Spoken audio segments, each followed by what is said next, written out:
जय हिंद दोस्तों। देखिए हमारा पहला चैप्टर समाप्त हो चुका है, संख्या पद्धति। और हम दूसरे चैप्टर पर आ गए हैं, जो हमारा दूसरा चैप्टर है बहुपद। बहुपद में जो भी प्रश्न पूछे जाएंगे, जितना भी चैप्टर है, मुझको सभी वीडियो बनाकर आपको प्रोवाइड कर दूंगा। पूरा वीडियो अगर देखना है पिछले चैप्टर का, तो आप जाइए हमारे यूट्यूब चैनल पे आर्या ड्रीम क्लासेस पर, आप आसानी से वहाँ पे पूरा वीडियो पाएंगे। तो आइए आज दूसरा चैप्टर का बहुपद का हम पहला प्रश्नावली लगाते हैं। चलिए, कह रहा प्रश्नावली 2.1 में कि निम्नलिखित व्यंजकों में कौन कौन एक चर में बहुपद है और कौन कौन नहीं है, कारण के साथ अपने उत्तर दीजिए। देखिए, सबसे पहले बाबू आपको पता होना चाहिए बहुपद कौन एक चर में है, कौन दो चर में है, कौन बहुपद होगा, घात क्या होंगे उसके बारे में भाई आपको पता होना चाहिए। चलिए पहले इसको सिखा देते हैं, बाकी आप इसको तो अभी हवा उड़ा देंगे। देखिए, सबसे पहले क्या आना है, पहला जो क्वेश्चन कह रहा है कि कौन कौन एक चर में बहुपद है और कौन कौन नहीं है। तो सबसे पहले बहुपद होने के लिए क्या होना चाहिए, उसका जो घात है, क्या है घात, वो क्या होना चाहिए, एक पूर्णांक संख्या होनी चाहिए। क्या होनी चाहिए, पूर्णांक संख्या। मतलब 0, 1, 2, 3, 4, 5, 6 ऐसे हो सकती है, ठीक है। यानी उस पे माइनस का घात या कोई भिन्न का घात नहीं होना चाहिए, ठीक है बाबू, इस बात का ध्यान दीजिएगा। अगर आप इसको ध्यान रखेंगे तो इसको लगाने में एकदम आप एक्सपर्ट हो जाएंगे। चलिए पहला क्वेश्चन लगाते हैं। देखिए इतना ही है। और एक अक्षर में बहुपद मतलब क्या होता है, मान लिया एक्स है, एक्स स्क्वायर है प्लस एक्स है, तो ये एक चर में, जैसे यहाँ एक एक्स एक चर है, यहाँ भी एक्स एक चर है। मान लिया अगर यहीं पे टी आ जाए तो एक चर में बहुपद नहीं होगा तब, क्योंकि ये टी आकर के इसको सब कुछ बिगाड़ दे रहा है। इसका मतलब ये है कि ये टी आकर के इसको बहुपद नहीं होने दे रहा है, वो भी एक चर में। तो इस नाते यह का एक चर में बहुपद नहीं होगा। तो आइए उसी को हम सीखते हैं भाई। पहला क्वेश्चन कह रहा है 4x² - 3x + 7 में ये बहुपद है कि नहीं है। पहले हम चेक करेंगे वो एक चर में है कि नहीं है। देखिए यहाँ एक्स है, यहाँ भी एक्स है ना। तो पहले ये कंफर्म हो गया कि एक चर में ये बहुपद है। अब हम ये चेक करते हैं कि जो इस पे पामर लगे हुए हैं, यानी घात लगा हुआ है, क्या कहीं माइनस या भिन्न के रूप में तो नहीं ना है। देखिए यहाँ पावर कितना है, 2 है, इस पे पावर कितना है, 1 है। लिखा नहीं जाता पर 1 होता है, ध्यान रखिएगा। इस पे पावर क्या है आपका, 0 होता है। एक देखिए क्या है, अचर पद है। ये जो 7 होगा ये क्या होगा आपका, अचर पद होगा, ठीक ना। तो आपको चर से मतलब है, तो अचर से कोई मतलब है ही नहीं आपको अभी यहाँ पर। ये क्या हो जाएगा, एक चर हो गया, ठीक है। तो और इसमें जो घात है वो क्या है, आपके पूर्ण संख्या है। इसके वजह से ये क्या होगा आपका, एक चर में यह बहुपद होगा, ये बहुपद होगा। उसी तरीके से y प्लस कड़ी में 2 है, अगर इसको देखा जाए, देखिए इससे मतलब नहीं है, इससे मतलब नहीं है आपको यहाँ से मतलब, देखिए y है और कहीं नहीं है, इसका मतलब ये एक चर है, इसमें एक ही चर है यानी y भर है। और ये पावर कितना, इस पे 2 है, पावर 2 है।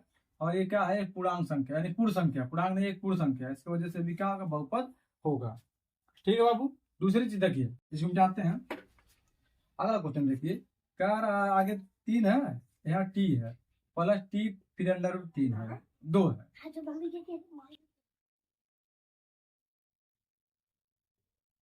आगे देखिए, यहाँ पे अगर इसको हटाएंगे तो इसको टी पर हम क्या लिख सकते हैं, 1/2 लिखेंगे।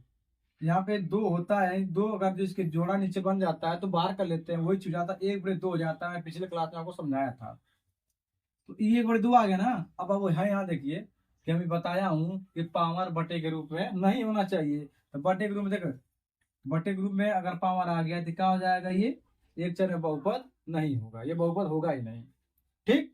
अगला देखिए बाबू, एकदम बने रहिए, आपको बहुत ही आसानी से सभी वीडियो प्रोवाइड किए जाएंगे। बस आप सपोर्ट करिए हमारा, आप सपोर्ट करिए। मैं कक्षा 9 और कक्षा 10 एनसीईआरटी बुक सभी सॉल्व कराऊंगा, चाहे मैथ हो, चाहे साइंस हो, चाहे अन्य सब्जेक्ट हो, चाहे हिंदी हो, सब आपको इस चैनल पे मिलेगा। अगला देखिए कह रहा y प्लस 2/y है।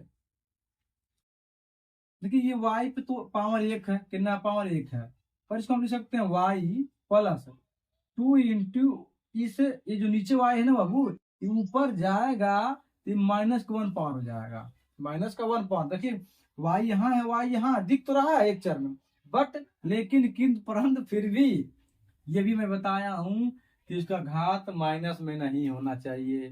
तो कहाँ आ गया, माइनस आ गया। तो माइनस आ गया बाबू, तो ये क्या होगा, एक चर में बहुपद ये होबे नहीं करेगा, यानी बहुपद नहीं होगा। अगला देख लीजिए, समझते चलिए हम लोग ध्यान से। अगला कह रहा है एक्स पे 10 और प्लस वाई पे 3 और प्लस टी पे 50। तो इस क्वेश्चन क्या कह रहा था, एक चर में बहुपद, यानी हाई देखा, हाई एक्स यहाँ है, यहाँ वाई है, यहाँ टी है, अलग अलग तीन को मित्र मिल गए, तो कहाँ हो पाएगा वो एक चर में, एक चर में नहीं ना हुआ। तो एक चर में पहली बात है नहीं है। बाकी बहुपद तो ये बावत तो छोड़ दीजिए, अभी पहले आप ये चेक करिए कि एक चर में है कि नहीं है। तो एक चर में है नहीं है ये, अब एक चर में नहीं है तो ये बहुपद नहीं होगा। ठीक, चलिए अगला क्वेश्चन देखिए क्या कह रहा था, मैं पढ़ के सुनाता हूँ आपको। निम्नलिखित में से प्रत्येक में एक्स स्क्वायर का गुणांक बताइए। देखिए मैं क्वेश्चन लिख लिया हूँ। देखिए हम क्वेश्चन इसलिए थोड़ा बहुत लिख लेते हैं ताकि ज्यादा टाइम ना लगे आपको इसको पढ़ने में। तो आप थोड़ा समझ सकते हैं कि संसाधन की अभी कमी है। अगर डिजिटल बोर्ड वाले होते हैं तो भाई डिजिटल बोर्ड पे लगा लेते हैं, पीपीटी अपना सॉल्व कर देते हैं, पर थोड़ा समस्या है। फिर भी मैं कोशिश कर रहा हूँ आपको अच्छी तरीके से समझाने की। अगर समझ में आ रहा हो तो लाइक जरूर करिएगा और कमेंट करिए कि भैया समझ में आ रहा है। चलिए अगला है एक्स स्क्वायर गुणांक बताइए। पहला क्वेश्चन है 2 plus x square plus x. तो देखिए बाबू हमको क्या करना है, अरे एक्स स्क्वायर जहाँ है वही तो खोजना है, तो यही तो एक्स स्क्वायर है। ये पूरा चिन्ह के साथ देखना बाबू, इस बात का बिल्कुल ध्यान रखिएगा कि चिन्ह के साथ देखना है।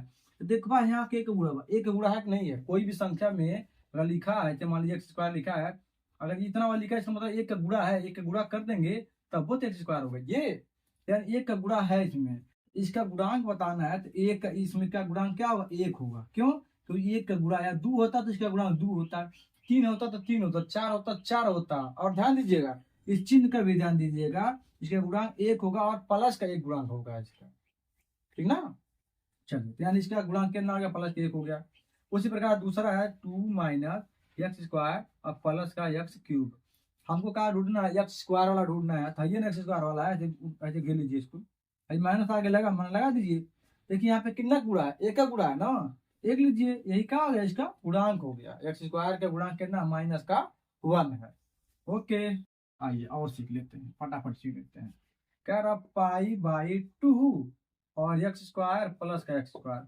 अच्छा बताइए पाई है, एक्स स्क्वायर कहाँ जुड़ा है, ये ना है एक्स स्क्वायर, इसका जुड़ा है ना, तो यही तो गुणा है पाई बाई 2, यानी पाई बाई 2 क्या आ जाएगा, एक्स स्क्वायर का गुणांक हो जाएगा। एक्स स्क्वायर का गुणांक क्या है, पाई बाई 2 है। ठीक ना लगा। आगे देखिए एक क्वेश्चन और बचा है, कड़ी में 2 एक्स माइनस 1 है। अच्छा एक बात बताइए, ये क्या कह रहा है, एक्स स्क्वायर गुणांक ना, तो हमें कहाँ बाय एक्स स्क्वायर नहीं है ना, तो इसका कोई गुणांक नहीं होगा। यानी एक्स स्क्वायर जब भैया नहीं है तो इसका गुणांक नहीं है, इसका मतलब क्या, इसका गुणांक 0 है। ओके, हाँ अगले क्वेश्चन पे प्रवेश करते हैं हम लोग। चलिए इतना तो मैं लिख दिया हूँ, अब वीडियो रोकेंगे नहीं, अब इसी साथ पढ़ाते चले जा रहे हैं। अगला क्वेश्चन कह रहा है 35 के घात के द्विपद और 100 घात के एक पद का एक उदाहरण दीजिए। कुछ नहीं करना है, 35 पद होना चाहिए और 2 पद होने, जैसे मान लीजिए 2x प्लस 5 में लिख देना, 2 पद के एक चिन्ह जुड़ेगा तो 2 पद होगा, 2 चिन्ह जुड़ेगा तो 3 पद होगा, एक पद 2 पद हो गया। अब कह रहा था इस पे कितना घात चाहिए, 35 घात, 2 पद वाला जो चाहिए उसको 35 घात होना चाहिए, तो लगा देना 35 घात वाला हो गई। कोई से लिख सकते हैं आप, 5/2 वाई पे 35 लिख दीजिए प्लस 6 लिख दीजिए, ये तो ऐसे ही हो है। बस घात 35 होना चाहिए और प्लस का होना चाहिए, आगे गुणांक किसी का उससे आपका मायने नहीं रखना है। तो ये हो गया पहला। उसमें कह रहा था देखो कि 100 घात के एक पद का एक उदाहरण दीजिए, यानी 100 घात होना चाहिए और एक पद होना चाहिए। जैसे मान लीजिए 5 लिख लीजिए, वाई लिख लीजिए, इस पे क्या लगा लिया, 100 घात लगा लिया। ऐसे लीजिए 6 एक्स पे 100 लगा लीजिए। ऐसे मान लीजिए 6/8 और ऊपर लगा लीजिए, ऐसे मान लीजिए टी लगा लीजिए 100 लगा लीजिए, ऐसे आप लगा सकते हैं। यानी एक पद है, इसमें 2 पद नहीं है। तो ये हो गया आपका तीसरा का आंसर।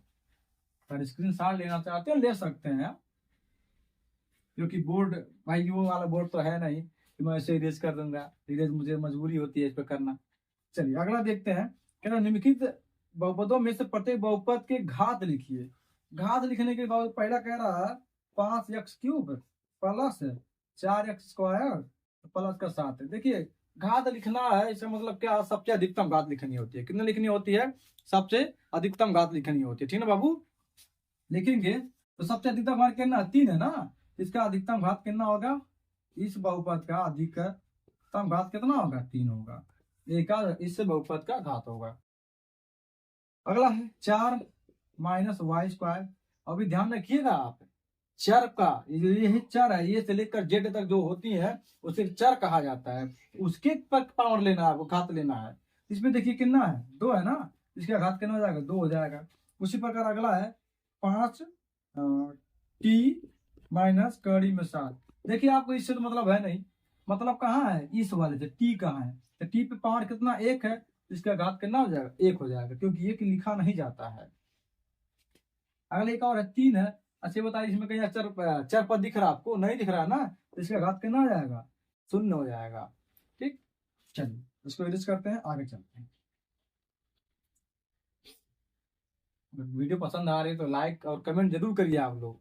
आप लोग कमेंट नहीं कर, आपके लोग कमेंट करेंगे तो उससे मुझे पता चलेगा ना कि आप वीडियो देख रहे हैं और आपको पसंद आ रही है या नहीं यार। जो भी आपको जैसा भी लगे आप कमेंट करिए, उसके लिए मैं आपका बहुत बहुत आभारी रहूंगा। आगे देखिए कह रहा है, एक बताइए कि निम्नलिखित बहुपदों में कौन कौन बहुपद रैखिक हैं, कौन कौन द्विघाती हैं और कौन कौन त्रिघाती हैं। मतलब देखना है किस पे एक घात है और किस पे 2 घात है और किस पे 3 घात है, बस हमको इधर बताना है। पहला क्या एक्स स्क्वायर प्लस यार, तो देखिए क्या घात है, 2 घात है बाबू अधिकतम, तो क्या हो जाएगा, द्विघाती हो जाएगा। क्या हो जाएगा, द्विघाती हो जाएगा। अगला कह रहा एक्स माइनस एक्स पे क्यूब है, क्या घात है, 3 घात है, क्या हो जाएगा, त्रिघाती हो जाएगा। अच्छा आगे देखिए अगला कह रहा Y plus Y square plus 4, क्या घात बुला सबसे अधिकतम 2 है ना, क्या हो जाएगा, द्विघाती हो जाएगा। आगे आ जाइए, क्या 1 प्लस एक्स, इस पे क्या घात है, एक घात है ना, ये क्या हो जाएगा, रैखिक हो जाएगा। क्या हो जाएगा, ये रैखिक हो जाएगा। घात देखना सबसे अधिकतम घात कितना है, 3t है और t पे कितना घात है, 1 है ना, तो ये भी क्या हो जाएगा, रैखिक हो जाएगा। क्या हो जाएगा, रैखिक हो जाएगा। अच्छा आर स्क्वायर है, ये आर स्क्वायर क्या 2 घात है ना, तो क्या हो जाएगा, द्विघाती हो जाएगा। क्या हो जाएगा, द्विघाती हो जाएगा भाई साहब। अब देखा 7x क्यूब, एक है 7x की जो अंतिम क्वेश्चन है, का 3 घात है ना, इस पे क्या हो जाएगा, त्रिघाती हो जाएगा। बात खत्म। बहुत बहुत धन्यवाद। वीडियो आप पूरा देखिए ताकि बिल्कुल समझ में आएगा। अगला वीडियो आपको जल्दी प्रोवाइड किया जाएगा। बहुत बहुत धन्यवाद।